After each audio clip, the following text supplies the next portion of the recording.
გიგი, მოგესალმებით, ვიმყოფებით შატილის სტადიონზე. ინტერი 2-მა დაამარცხა ინტერის აკადემიის გუნდი და ძალიან კარგი ორთაბრძოლა გაჩაღდა მოედანზე და გაიტანე გოლი. ხო, მეტოქის კარში გადამწყვეტი და რა სიტყვი დღევანდელ შეხვედრაზე და მეტოქესაც როგორ შეაფასებ? ჯერ გავიხსენოთ შენი გოლი და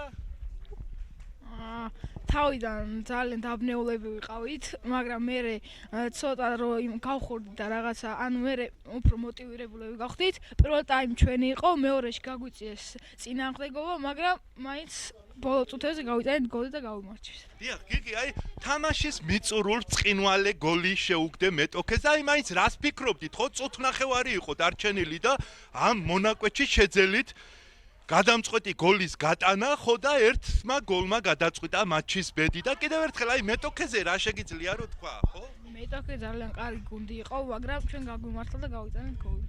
დიდი მადლობა ინტერვიუსთვის, გისურვებ წარმატებებს.